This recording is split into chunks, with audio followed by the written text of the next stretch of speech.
325,000 Afghan National Army and the police will deliver. It will hold together. It has been equipped. It has been trained. It has got officers who are sufficiently motivated. And it is felt that irrespective of what happens at the political level in Afghanistan, the strong military and the police will remain a disciplined force upholding the constitution and the democratic values of the Afghan state. This is an assumption.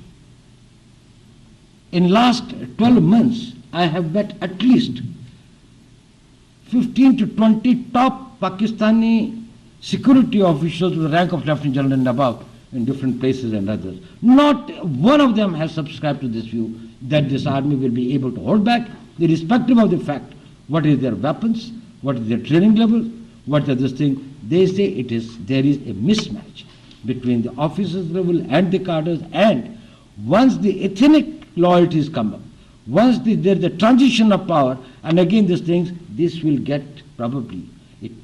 To create a national army is a time-consuming process. It does not happen overnight, but I don't believe them, as I have never believed many Pakistanis. I don't believe them. But this is a question mark. This is a question mark. That if it does not remain what it is, let me tell you one thing. Najibullah's army was much better trained, was much better this thing, and it could not hold on. But I think a lot of there are positive things, and the United States has done a lot, given a lot of these things. But then I think little short of what should have been done. I think it was brought out by our deputy ambassador, the Afghan ambassador in Delhi.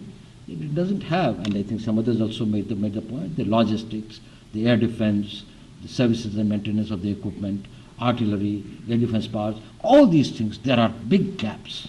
And those gaps are there not because the Afghan government did not want to fill these gaps.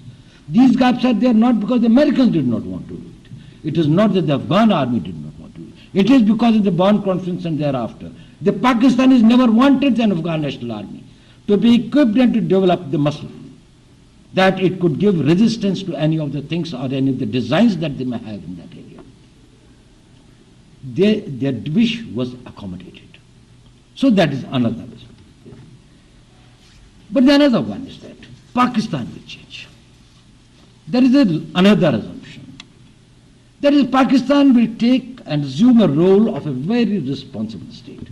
No duplicity, no double talk, will commit itself to fight against terror, will be a very benevolent participant in the Afghan reintegration, reconciliation process, development process, and will do everything possible.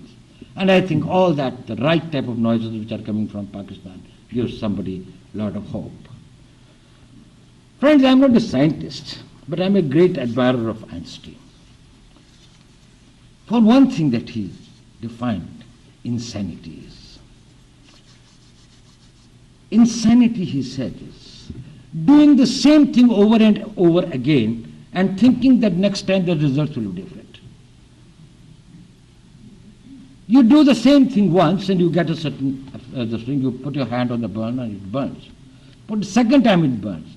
You think third time maybe the stove has changed its mind and you still do it. That is what he said was insanity. I don't think that he had ever Pakistan in mind or anybody else in mind. But the fact remains, that is unless the Pakistan proves by its conduct. Pakistan walks the way and says, probably there is every reason, the onus of proving it lies on Pakistan. Other countries to modulate their policies, responses, ideas on the basis of the assurances probably could be a good policy with the countries who have no such a grand track record of such a long time of going to the extremes, which is totally unacceptable in any form of international relations. I don't want to go into that. It's not a question of history. But my point is that this is an assumption, may still come true. Now, my grievance is not about whether the assumption will come true or not. I am no diplomat, I am no intellectual. I am a security man, plain and simple. We make assumptions and we work on that. We hope for the best and try for the worst. If it doesn't come true, we will face it and fight it. That is not the problem. I have got a problem on some other count. That is, you do everything to see that these assumptions don't come true.